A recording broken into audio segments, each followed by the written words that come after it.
ఇంత చర్చలు జరుగుతున్నాయి, ట్వీట్ల మీద ట్వీట్లు చేయడం, దానికి సమాధానాలు చెప్పకుండా వెంటనే దాన్ని తొలగించేటువంటి ప్రయత్నం జరిగితే అది మంచిది.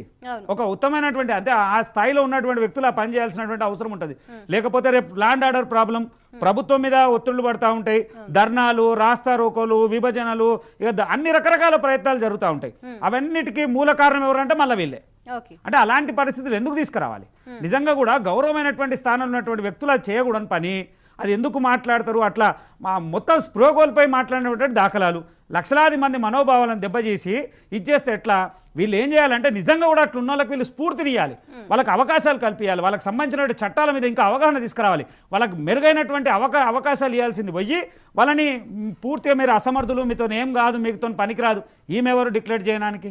ఎవరు అంటే ప్రభుత్వం ఏదైతే చట్టం చేసిన దాన్ని కూడా అవహేళన చేసి మాట్లాడుతున్నది, రాజ్యాంగాన్ని కూడా అవహేళన చేసి మాట్లాడుతున్నారు. ఇది సమంజసమైనటువంటి పని కాదు. గౌరవమైనటువంటి స్థానంలో ఉన్నప్పుడు మేము తీవ్రంగా దాన్ని ఖండిస్తున్నాం.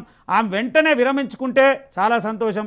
లేని పక్షాన ప్రజల్లో ఇప్పుడు ఎందుకంటే చాలా వరకు చెప్తా ఉన్నాం, మామూలుగానే మనము ఒక 10 మంది ఒక దగ్గరకు వస్తేనే కొంత సానుభూతి లేదా వారి మీద ఏదో ఉంటుంది. అలాంటిది వికలాంగులు లక్షలాది మంది వాళ్ళంతా కూడా రోడ్ల మీదకి వస్తే పరిస్థితి ఏంది?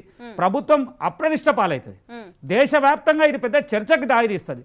అలాంటి చేయకుండా వెంటనే తెలంగాణ